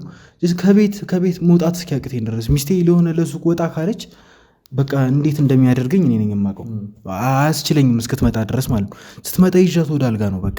በቀን ውስጥ በጣም ብዙ ጊዜ እናደርጋለን፣ በጣም ብዙ ጊዜ ማለት ነው። እንደዚህ ነው ብዬ በቁጥር ልነግርህ እስከማልችለው ደረጃ ድረስ እሷ ሁላ አቅም እያጣች ነው። የዛን ቀን ጠዋትም እንደዚህ እስካሁን ድረስ አልወጣልህም እንዴ ምናምን ነገር አለች። ኧረ ይሄ ነገር ምንድን ነው ነይ እስኪ ምናምን ነገር አልኳትኝ። እዛው ሴክስ ማድረግ ጀመርን። ይበርድልኛል ብዬ ጠበኩኝ፣ ነገር ግን አልበረደም። አሁን ግራ ገባኝ ምንድን ነው ብዬ በጣም እንትን አልኩኝ። እሷም አቅም አጣች። ገባ አዳሩ ሙሉም ሴክስ እናደርግ ናይድር ነው። በነጋታው ጠዋት ላይም እንደዚሁ ግራ በጣም ብዙ ጊዜ በተደጋጋሚ ያደረገም ጠዋቱ ላይም ምንም የተፈጠረ ለውጥ የለም። አሁንም እንደቆመ ነው። እኔ ግራ ገባኝ የዛ ጊዜ ላይ። ከዛ በኋላ ለትንሽ ጊዜ ቁጭ ማለት መረጥኩኝ። ቤት ውስጥ ቁጭ አልኩኝ። ታውቃለህ ሚስቴ ቁርስ እስከምትሰራ ድረስ ሴክስ አድርገን ሚስቴ ቁርስ ሰርታ እስከምታመጣልኝ ድረስ አላስችላለኝ። በቃ በጣም ስሜቱ አናቴ ላይ ወጣ። ድጋሚ ጠራኋት፣ እዛው ሴክስ አደረግን። በቃ የማናረግበት ቦታ የለም። እውነቱን ስነግርህ ቤት ውስጥ የማናረግበት ምንም አይነት ቦታ የለም። ኪችን ውስጥ ነች፣ ልብስ እያጠበች ይሁን ቲቪ እያየች ይሁን ምንም እያደረገች ሊሆን ይችላል። በዚህ ነገር ደስተኛ ናት ባለቤት ነች፣ ግን አንዳንድ ጊዜ ትማረራለች። ስለ የሚደክማት ነገር አለ አይደል? በእሷም አልፈርድባትም። በጣም ነው እንደምን የተረዳችኝ በጣም አንድን ሴት ይሄ ነገር ከምን የመጣ ነው ብላ ለመጠየቅ አልሞከረችም። በጣም ነገር አላለችኝም። ጀስት በቃ አልወጣልህም ማለት ነው የምትለኝ። የአሁኑ ደግሞ ተለየ። ምንድን ነው እንደዚህ ሆነ አታውቅም ወይ መድኃኒት ወስደሃል? ዮሲ ማነቃቂያ እንግዲህ በተለምዶ ፋርማሲ ላይ የሚሸጡ ብዙ መድኃኒቶች አሉ። አዎ ስማቸውንም መጥራት ካስፈለገ እንጠራለን። በተለይ ደግሞ ወንድ ልጅ ያው አንዳንድ ወንዶች እንግዲህ ይህንን ነገር ይጠቀሙታል። ቪያግራ እየተባለ የሚጠራው ወንድ ልጅ ወሲብ ላይ ለረጅም ሰዓት እንዲቆይ የሚያደርግ ማበረታቻ አቅም ወይም ጉልበት ሰጪ ነው። ይሄ ነገር ነው። ጭራሽ በህይወቴ ራሱ ወስጄ አላውቅም። እንደዚህ አይነት ማለት የሴክስ ግንኙነት ላይ ችግር አለብኝ ብዬ አላስብም በራሴ። እኔ ማለት ከብዙ ሴቶች ጋር እንደዚህ አይነት ግንኙነት አድርጌያለሁኝ። ጀስት ባለፈው ህይወቴ ብዙ ነገር አድርጌያለሁ። የትኛውም ሴት ሴክስ አላረካኝም ብላኝ አታውቅም እውነቱን ስነግርህ። እና እንደዚህ አሁን እንደዚህ መድኃኒት የሚያስወስድ ደረጃ ድረስ እስካሁን ድረስ ደርሼ አላውቅም። ምክንያቱም በቃ ማድረግ ያለብኝ ነገር አድርጋለሁ። አጠገቤ ካላሉ ሴቶችም ቢሆን እርካታን ነው የምሰጠው በራሴ። እኔም ረክቼ ነበር እስከዛሬ ድረስ የምጨርሰው። እኔ አሁን ለምን እንደዚህ ሆኖ እንደቀረብኝ ምንም የማውቀው ነገር የለም። ምንም በቃ ግራ ግብትን ያለኝ ሚስቴን ጭምር በጣም አስጨነኳት። በጣም በገባች በወጣች ቁጥር ከኔ ጋር ነው ሴክስ ካላደረግሽ በገባች በወጣች ቁጥር አሁን አድርገን ምናምን ነገር አሁን ጨርሼ ከ10 ደቂቃ በኋላ ድጋሚ ደግሞ ሊያምረኝ ይችላል። በጣም ነው የሚያስጠላው። መመጠጥ ነው ታውቃለህ። ይሄ ነገር እኮ በስሜት ሲሆን ደስ ይላል አይደል? አሁን ግን በቃ የግድ እየተገደድክ የምታደርገው ነገር አለ አይደል? በቃ እንደዛ ነገር ነው። በጣም አቅም አጣለሁኝ ራሴ። ግን ስሜቱን ደግሞ መቋቋም ደግሞ አልችልም። በቃ ሁሌ እንዳየሁ እንደቆመ ነው ሁልጊዜ። በቃ ሚስቴን ባየኋት ቁጥር ዝም ብሎ ከእሷ ጋር ተጋደም ነው የሚለኝ። በቃ በጣም ነው እኔ እንጃ። እሷ በሌለችበት ሰዓት ሁላ በጣም ብዙ የሚያሳስቡኝ ነገሮች አሉ። በጣም ብዙ ማለት ወጥታ እስከምትመጣ ድረስ እኔ አሁን ሚስቴ የትም ቦታ እንድትሄድ አልፈልግም። እውነቱን ስነግርህ የትም እንድትሄድም ጭምር አልፈቅድላትም። የሆነች ቦታ በሄደች ቁጥር እየደወልኩ ነው ማስጨነቃት። ለ5 ደቂቃ ከወጣች እኔ 15 ጊዜ ልደውላት እችላለሁ። ነይ እንጂ በቃ ምናምን ነገር እያልኩ እሷም ትረዳኛለች በጣም። ለዚህ ነው አሁንም ድረስ ማለት እሷ ምንም ነገር አታደርግም ብለው በጣም ትረዳኛለች በጣም። እኔ ምንም ነገር ሁላ ምን አለችኝ፣ እረዳሃለሁ በቃ እንደዚህ እስከሆንክ ድረስ እኔ እረዳሃለሁ፣ በምፈልገው ሰዓት ማድረግ እንችላለን፣ ባለቤቴ ነህ፣ ምንም ነገር ልከለክል አልችልም ነው የምትለኝ እሷ ራሱ እንደዚህ እያለችኝ። እሷን ለመጠርጠር እኔ እሱ ራሱ እንዴት ለነገሩ እንዴትም ሊያውቅ አይችልም። ገባ እኔና እሷ ያለንን ግንኙነት ሶፊ እንዴትም ሊያውቅ አይችልም። ምክንያቱም ይመጣል እሱ የመጣበት ሰዓት መቼ መንገድ አስቀምጠን እኔና እሷ እንትን አንደድም ሲክስ አናደርግም። ምንም የሚያውቀው ነገር አይኖርም። ለዛ ነው ሶፊ ነገሮችን በመጥፎ የሚረዳ በጥሩ የሚረዳ ዞሮ ዞሮ ለአንተ ነው ብዬ ነው የማስበው።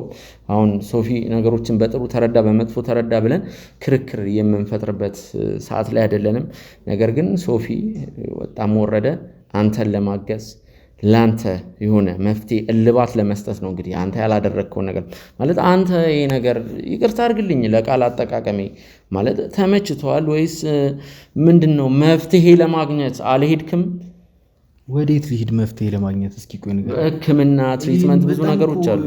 የሚያስይዝ ነገር ነው። አሁን እኛ ብዙ ነገር ሰርተናል ከዚህ በፊት ካለ ወሲብ የቆዩ ባለትዳሮች ለ1 ዓመት ካለ ወሲብ ምንም አይነት ወሲብ እንግዲህ ተጋብተው ምንም አይነት ወሲብ ሳያደርጉ የቆዩ ባለትዳሮች በጣም ሌሎች ብዙ ኬዞች አሉ። ምንድነው 1 ዓመት ያለ ወሲብ በሚቆዩበት ጊዜ ሴቷ ለግንኙነት አትዘጋጅም፣ አትነቃቃም። ያው ይህንን ኬዝ ሌሎችም ኬዞች ሰርተናል ቤተሰቦች። እንደዚህ አይነት ነገር እንግዲህ በጣም እየተበራከተ ያለ ነገር ነው። ምናልባት እናንተ ይህንን ነገር ላትሰሙ ላታዩ በአካባቢያችሁ ላይኖር ይችላል። ነገር ግን ምንድነው እኛ ስላላየነው ነው እንጂ ብዙ ነገሮች አሉ፣ ብዙ እየተደረጉ ያሉ ነገሮች አሉ። ምንድነው ሁሉም ነገር መፍትሄ ያለው ብዬ ነው ማሰበው። ከዚህ በፊትም የሰራ ነው የካፕቴን ኬዝ አለ። የካፕቴኑ ብልት እንዳንተ እንግዲህ ይቅርታ አድርግልኝ አንዴ ይህንን ነገር ማውራት ጀምረናል። ቃሉንም ብናጨማልቀው እንዳንተ አይነት ኬዝ ነው ያጋጠመው። ምናልባት ከአንተ ጋር የሚለያዩ የሆኑ የተወሰኑ ነገሮች ይኖራሉ። እሱን ቪዲዮ አሳይሃለሁ። ከዛ በፊት ግን አንተ ምን ያክል ስቴፕ ሄዳል ወይስ ይህንን ነገር ለሰው ለማካፈል ለማውራት ስለከበደ ነው? ባለቤቴ ነች ነው የምትለው ፌበን ምን አድርጋለች? ይህንን ነገር እንግዲህ ለዚህ ነገር እልባት ለመስጠት ይኸው ለማለት መጀመሪያ ላይ ወደ ሐኪም ቤት ትሄዳለህ እንዴ ብላ ጠይቀኛለች። ግን እኔ አልሄድም ነው ያልኳት። ምክንያቱም በጣም የሚያሳፍር ነገር ነው። እኔ ይዞኛል በዚህ ነገር። አሁን ራሱ ካሜራ ፊት የቀረብኩት ምን ያክል ራሴን አሳምኜ እንደሆነ እኔ የማውቀው እና ምንም ብዬ መጠየቅም አልችልም በዚህ ጉዳይ። ምክንያቱም የሆነ ወጣ ያለ ነገር ነው። እኔ የሆነ ቀን ላይ አሁንም ቢሆን ነገር የሆነ ቀን ላይ እንዳይበርድ አውቃለሁ። በራሱ ጊዜ አንድ ቀን ይተኛልኛል ብዬ አስባለሁ። ግን እሷ ማለት ከኔ እኩል ተጨንቃለች። በነገራችን ላይ ከኔ እኩል ስለተጨነቀች ነው ናይ ባልኳት ቁጥር እየመጣች ከኔና እሷ ሴክስ የምናደርገው። ይደክማታል፣ እኔም ይደክመኛል። ግን ድጋሟን ወደ ጎን ትታ የኔ ስሜት ብቻ ለማርካት ስትል ብዙ ነገሮችን ታደርጋለች። ያለ ፍላጎቷ ራሱ ብዙ ጊዜ ልታደርግ ትችላለች። ምክንያቱም እኔ ካማረኝ እሷ የምከለክለኝ የኔ ሚስት አይደለች። በጣም ነው የምትወደኝ፣ በጣም ነው የምወዳት። ብዙ ጊዜያቶችንም አሳልፈናል። ይሄ ነገር ሊያለያየን አይችልም እኔና እሷን። ገባ ወዴትም መሄድም አልፈልግም። እውነቱን ስነግረው ወዴትም ማለት ነው። ይሄ ነገር እኔ አላቅም እንዴት እንደሚሆን አላቅም። ከቤቴም መውጣትም አልፈልግም። ሲጀመር አሁንም እሱ ስለጠራኝ ነው የሆነ ቦታ ልውሰድህ ብሎ እዚህ እንደሚያመጣኝ ባቅ እውነቱን ለመናገር ጭራሽ ነው ከቤቴ የማልወጡ ጭራሽ ማለት ነው። ምክንያቱም እንደዚህ አይነት ነገር ተፈጥሮ እኔ ካሜራ ፊት ወጥቼ መናገር አልፈልግም። ምክንያቱም የግል ህይወት እኮ አለኝ አይደል? ለሚያልፍ ነገር ብዬ በካሜራ የተቀረጸ ቪዲዮ ለልጆቼ ማስቀመጥ አልፈልግም። አባቴ እኮ የሆነ ጊዜ ላይ እንደዚህ ሆኖ ነበረ ብሎ እንዲያወሩም አልፈልግም። እኛ ፊት ሸፍነን ነው የምንለቀው። አንዳንድ ነገሮችን ቅድምም ቀረጻ ከመጀመራችን በፊት ለአንተ ነግሬያለሁ። ምናልባት ቪዲዮዎችን ዲቴል ላልነግርህ ቤተሰቦች አምባጓሮ በተፈጠረ ሰዓት ካሜራ አጥፍተን ብዙ ነገሮች እንግዲህ እኛ የሰዎችን ፕራይቬሲ እንጠብቃለን። ወንጀለኞች ራሱ ኢቭን እኛ ጋር ኢንተርቪው በሚያደርጉበት ጊዜ እውነቱን ሀቋን በሚናገሩበት ጊዜ ፊታቸውን እንሸፍናለን። ይህ የሆነበት ምክንያት ምንድነው? እነዚህ ወንጀለኞች ዛሬ እስር ቤት ገብተው ነገ ታርመው ቅጣታቸውን ጨርሰው መውጣታቸው አይቀርም። የዛን ሰዓት ደግሞ ከማህበረሰቡ ጋር መቀላቀላቸው አይቀርም። ያው የነሱም ስነ ልቦና እንዳይጎዳ በማሰብ ነው። ወጣም ወረደ የነዛን ሰዎች ፕራይቬሲ በጠበቀ መልኩ ነው እንግዲህ እኛ ቪዲዮ ኢንተርቪው በምናረግ ሰዓት ፊታቸውን ሸፍነን አንዳንድ ነገሮችንም ማረግ ካለብን ያንን ነገር አድርገን ስማቸውን መናገር መጥቀስ ከሌለብንም ሳንጠቅስ በዚህ መንገድ ነው እኛ ስራችንን የምንሰራው። ስለዚህ አንተ ምንም ሊያሳስብ አይገባም ይሄ ነገር። እናንተ በግልጽ ብናወራ ነው እኔ ደስ የሚለኝ። ምክንያቱም እኛ ጋር ብዙ የስነ ልቦና አማካሪዎች አሉ ሕክምና ላይ እንግዲህ በተለይ ደግሞ ቤተሰቦች እኔ በቅርብ ዘመዴ አንድ ያጋጠመኝ ነገር አለ። ምናልባት ካስታወሳችሁ ይህንን ነገር አንዴ ኢንተርቪው ላይ ለመናገር ፈልጌያለሁ፣ ተናግሬያለሁ። ምንድነው አንዲት ሴት እንግዲህ ከባሏ ጋር ለ3 ለ4 ዓመት በትዳር ቆይታ ነገር ግን አንዴ ብቻ ነበር ጾታዊ ግንኙነት ወይም የግብረ ስጋ ግንኙነት ያደረገችው። ያው ችግሩ የሷ እንደሆነ ነበር እንግዲህ የታወቀው። ባለቤቷ አብዝቶ ከሷ ጋር ጾታዊ ግንኙነት ማድረግ ይፈልግ ነበር። እሱም የታገሰበት መንገድ የሚገርም ነው። ነገር ግን ምንድነው እሷ ለዛ ነገር ዝግጁ አትሆንም። ይህንን ነገር እንግዲህ እሱም ወደ ሕክምና በእምነቱም ወደ እምነቱ ያው እዚህ ጋር እምነቱን መጥቀስ አስፈላጊ ስላልሆነ ነው። የተለያዩ ነገሮችን ወደ ሕክምና ወስዶ ጉዳዩን ያቺ ልጅ ትሪትመንት አድርጋ ከዛ በኋላ ግን ነገሮች ተስተካክለው ነበር። መፍትሄ የሌለው ነገር የለም በዚች ምድር ላይ። ስለዚህ እኔ ጋር ደግሞ ብዙ ሰዎች አሉ እንዳልኩ ሕክምና ላይ ትሪትመንት ከዚህ ከሴክሹዋል ጋር የተገናኙ ነገሮችን ትሪት የሚያደርጉ ብዙ የሕክምና ባለሙያዎች ሌሎችም ጠበቆችም በእኛ በኩል ብዙ እንግዲህ እንደ ቮለንተር የእርዳታ ሰጪ በነፃም የሚያክሙ አሉ። ችግር የለውም። ዞሮ ዞሮ ከኛ ጋር አብሮም የሚሰሩ ስላሉ ምንም ሊያሳስብ አይገባም። አንተ ብቻ ያለውን ነገር በግልጽ ነገረኝ። እኔ አሁን እውነቱን ለመናገር ወደ እንደዚህ እየተንቀሳቀስኩኝ ምናምን ነገር ከሄድኩም ወደ እንደዚህ አይነት ቦታዎች ላይ ከሄድኩም እየተንቀሳቀስኩኝ መታከም አልፈልግም። ማንም እንደኝ አልፈልግም። አሁን ራሱ ተደባብቄ ነው የወጣሁት። እንዴት ሆኜ እንደወጣሁ እኔ ነኝ የማውቀው። እና ባለቤቴን ብትሰማ በእርግጠኝነት በጣም ነው የምትጮህብኝ። ምክንያቱም ማንም ሰው እንደኝ አትፈልግም። ምክንያቱም የኔም ስም ጠፋ ማለት የሷም ጠፋ ማለት ነው። አንድ ነን እኔና እሷ ማለት ብዙ ሰውም ስለሚያቀን እንደዚህ ሆኜ ቢሆን ለእሷም ክብር ጥሩ አይደለም፣ ለእኔም ክብር ጥሩ አይደለም። ስለዚህ እውነቱን ለመናገር የትም ቦታ መሄድ አልፈልግም። እኔ ሲጀመር እዚህ ጋር ራሱ አንዴ ስለመጣሁ እንዳልከው ማለት ምንም ማንነቴ እንዲታወቅብኝ አልፈልግም። እውነቱን ለመናገር ስሜን አንድ ቢጠርተዋል ችግር የለውም። እሱ ግን እዚህ ቦታ ላይ ከዚህ በላይ ሁላ መገኘት አልፈልግም። እንኳን ሕክምና ቦታ ላይ ለመሄድ ጭራሽ የትም ቦታ መሄድ አልፈልግም። እውነቱን ስነግር በቃ ይሄ ነገር ባይመቸኝም ይሁን ችግር የለውም። የሆነ ጊዜ ላይ መረጋጋቱ አይቀር በዚህ ነው ያምናሉኝ። ስለዚህ ምንም አይነት ሕክምና አያስፈልገኝም፣ ምንም አይነት ድጋፍ አያስፈልገኝም። የምትፈልገውንም ነገር የነገርኩ ይመስለኛል። ከዚህ በላይ ለአንተ ልነግርህ የምችለው ምንም ነገር የለም። በቃ ምንም ማረግልህም ነገር ስለሌለ ብፈቅድልኝና አሁን ላ ብሄድ በጣም ደስተኛ ነኝ። ምክንያቱም ባለቤታውን መምጣቱ አይቀር የምመጣበትም ሰዓት እየደረሰ ስለሆነ መሄድ እፈልጋለሁኝ። እንደዚህ አይነት ነገር ውስጥ ገብቻለሁኝ ብላ እሷም አውቃ ይሄንን ነገር እንድትጨናነቅ ክብሬን ከዛሬ ነገ አጣው ብላ እንድትጨናነቅ አልፈልግም። ስለዚህ ይሄ ነገር እኔንም ሆነ ባለቤቴን የሚጎዳ ስለሆነ በይሳት ወደ ቤቴ ብሄድ በጣም ደስ ይለኛል። የምትፈቅድልኝ ከሆነ በሰላም ልሄድበት። እኔ አሁን የሕክምና እርዳታ ምናምን ያልከውን ነገር አልፈልግም። ምንም ነገር ጭራሽ ነው የማልፈልገው። ይልቅ እንደውም ሶፊን እንትን በሉት አማክሩት፣ የአእምሮውን ጤና እየመጣ አሰሬ የሆነ ነገር ይጮሃል፣ የሆነ ነገር አለ ቤታችሁ ምናምን የሚለውን ነገር እሱን አሳዩት። ይልቅ እኔ እሱን ስትፈልጉ እንትን በሉና እሱን እዛው አሳዩት እንጂ እኔ ከዚህ በኋላ ምንም ነገር ከዚህ በላይ የማወራልህ ነገር የለም። ሁሉ ነገር አውርተን አብርሽ ይሄን ሁሉ ታጥቦ ጭቃ ይሁን ምንም ታጥቦ ጭቃ ምናምን ነገር አይደለም። በቃ የተፈጠረውን ነገር እንድነግር ነበርኩ አይደል መጀመሪያ ነገርከኝ። ስለዚህ በቃ ነግሬሃለሁኝ። አሁን ወደ ቤት ሄድ፣ በሰላም ተሰነባብተን እንለያይ። እኔ አሁን ወደ ቤት መሄድ ብቻ ነው የምፈልገው። ከይቅርታ ጋር ካሜራንም አቁምልኝ። ተረጋጋ አንዴ። እስካሁን ምን ፈለክ ደግሞ? ሻውን ከዚህ በላይ እኔ ከዚህ በላይ የምታገስበት አቅም የለኝም። ኬዝ ስንጀምር ኬዙን የምንሰራላቸው ሰዎች ይገባኛል። እኔ እረዳሃለሁ፣ በጣም ነው የምረዳኝ። ከሆነ ለክብሬ የምጨነቅ ሰው ነኝ። ለሚያልፍ ነገር ብዬ ስሜን ማጥፋት አልፈልግም። ስም ማጥፋት ሳይሆን ይሄንን ለዚህ ማህበረሰብ ነገር ደግሞ ታውቀዋለህ። ዘላቂ መፍትሄ ነው።